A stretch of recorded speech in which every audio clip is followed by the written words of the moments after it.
नमस्कार। हमारी कुंडली के 12 भाव में बैठा कौन सा ग्रह क्या हलचल करता है, इसको समझ पाना हर किसी के लिए आसान नहीं होता। लेकिन धर्म ज्ञान पर हम आपको बताएंगे कि कौन सा ग्रह किस भाव में बैठकर आपको क्या फल देगा, किस भाव में बैठकर ये ग्रह आपको फायदा पहुंचाते हैं और कौन से हाउस में ग्रहों का गोचर जातक को बड़ा नुकसान पहुंचाता है। इस सीरीज में सबसे पहले बात करेंगे ग्रहों के गुरु माने जाने वाले बृहस्पति की। दरअसल 9 ग्रहों में देवगुरु बृहस्पति को सर्वश्रेष्ठ माना जाता है। ऐसे में देवगुरु आपकी कुंडली के किस हाउस में कैसा प्रभाव दिखाते हैं, किस भाव में बैठकर देते हैं नुकसान, कौन से भाव में करते हैं परेशान, बता रहे हैं ज्योतिषाचार्य राकेश चतुर्वेदी जी, सिर्फ धर्म ज्ञान पर। नमस्कार, जय श्री राधे, हर हर महादेव। धर्म ज्ञान के दिव्य मंच पर आप सभी का स्वागत है, अभिनंदन है। मैं स्वरूद्र आप सभी का स्वागत करता हूं। आज हम विशेष एक सीरीज शुरू करने जा रहे हैं धर्म ज्ञान के इस मंच पर, और सभी ग्रहों के लिए हम बात करेंगे किन भावों में शुभ और किन भावों में अशुभ फल देता है, कौन सा ग्रह। आज हम सबसे पहले बात करेंगे गुरु बृहस्पति की। गुरु बृहस्पति किन भावों में बैठकर शुभ फल देते हैं, आज हम इसके बारे में जानकारी लेंगे। गुरु बृहस्पति को ज्ञान, सुख, वैवाहिक सुख, संतान सुख और सांसारिक सुख के लिए विशेष ग्रहों में गिना गया है। गुरु बृहस्पति कई भावों में बैठकर कई नकारात्मक ग्रहों के, कई क्रूर ग्रहों के प्रभाव को भी शून्य करने में कामयाबी देते हैं।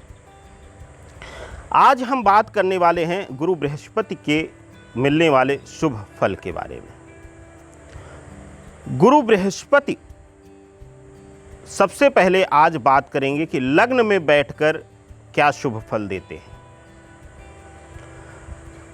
गुरु बृहस्पति अगर स्वराशि होकर और लग्न में बैठें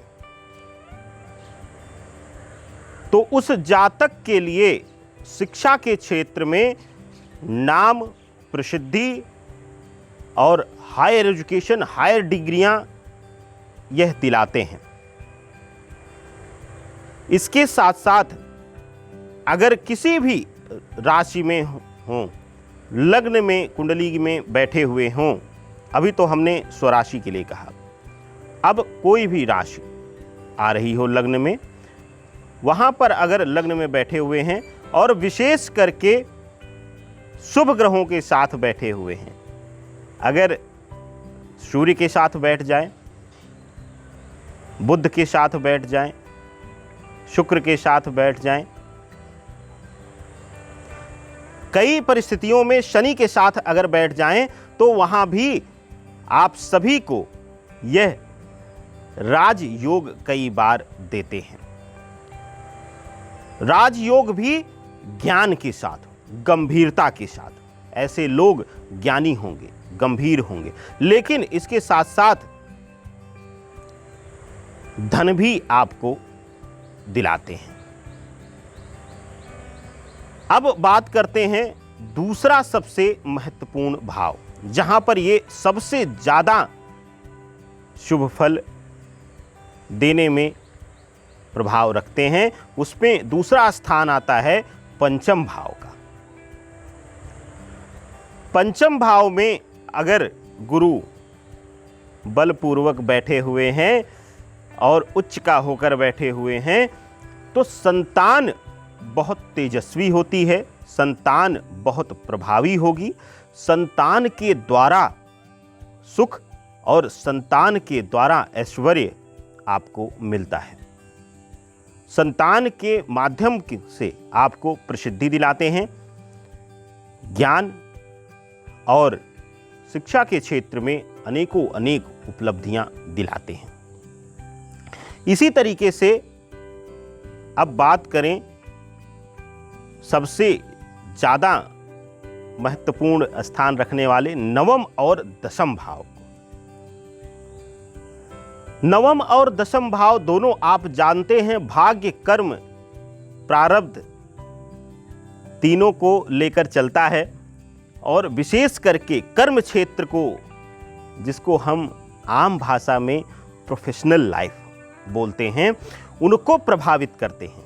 अगर नवम भाव में शुभ ग्रहों के साथ या शुभ ग्रहों की दृष्टि के साथ गुरु बृहस्पति बैठे हुए हैं तो आप एक अक्षर भी ना पढ़े हो फिर भी आपके नाम पर 10 डिग्री कॉलेज और 10 स्कूल या फिर शिक्षा के क्षेत्र में विशेष सम्मान और विशेष उपलब्धि दिलाते हैं। अब आप कहेंगे गुरुजी ना पढ़े हों फिर भी, हमने कईयों को देखा है कि वो खुद शिक्षित ना होकर समाज के लिए एक मिसाल बनकर गए हैं और कई विद्यालय, कई महाविद्यालय चला रहे हैं। आप सबके क्षेत्र में कोई ना कोई ऐसे शख्स जरूर मिल जाएंगे अगर आप ढूंढेंगे। तो नवम और दशम भाव में अगर गुरु बृहस्पति शुभ का स्थान लेकर बैठे हों तो आपके लिए बहुत ही ज़्यादा प्रभावी होंगे, शुभ होंगे, फलदायी होंगे। अब इसी के साथ साथ हम बात करते हैं द्वादश भाव की।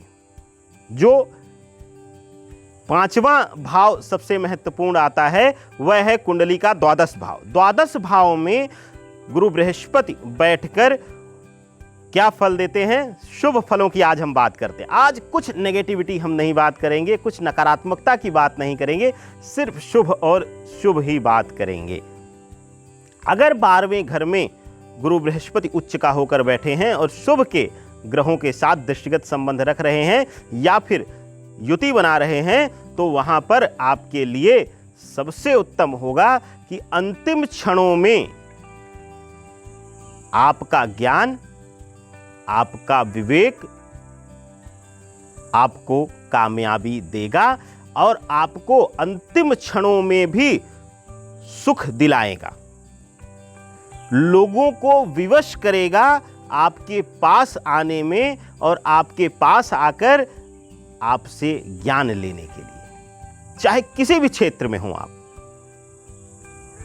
तो 12वें घर में अगर बैठा हुआ है तो मोक्ष के समय भी, अंतिम समय में भी कई बार हमने देखा है कि कुछ लोगों को महान ज्ञान होने के बाद, ज्ञानी होने के बाद और अथाह धन होने के बाद भी लोग अंतिम क्षणों में नहीं आते। लेकिन अगर गुरु बृहस्पति बैठा हुआ है मोक्ष के घर में तो आपके लिए अपनों का स्नेह अंतिम पलों में, आपके ज्ञान के कारण आपसे, आपके परिवार का, आपके लोगों का, आपके मित्रों का, आपके जानकारों का आपके साथ लगाव पैदा करता है और आपके लिए शुभ योग बनाता है। कहीं ना कहीं अंतिम पलों में भी सुख की अनुभूति दिलाते हैं गुरु बृहस्पति। अब बात करें सप्तम भाव। सप्तम भाव सबसे महत्वपूर्ण है गुरु बृहस्पति के लिए और यहीं पर हम तृतीय भाव को, इस दोनों भाव को हमने अंतिम में इसलिए लिया हुआ है कि यह सबसे लास्ट में आ रहे हैं और एक विशेष संबंध को लेकर यहां पर प्रभाव आता है।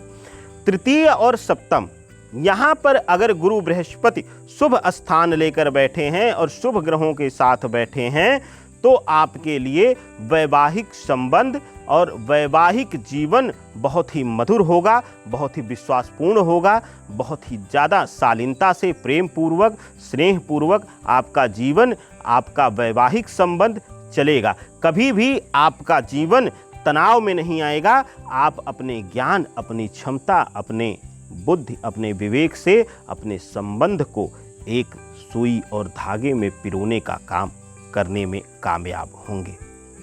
गुरु बृहस्पति खास करके सप्तम भाव में शुभ दृष्टि के साथ अगर बैठे हुए हों तो यह वैवाहिक जीवन को एकदम से हम कहें कि सोना बना देते हैं।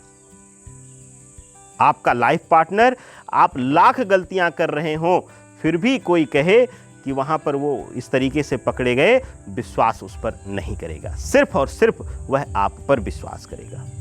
तो इस तरह के शुभ फल गुरु बृहस्पति इन भावों में बैठ कर देते हैं। आप सब अपनी कुंडली के चक्र को देखकर अपने ग्रहों को, अपने भावों को देख सकते हैं और ज्योतिष का एक बेसिक पाठ भी सीख सकते हैं।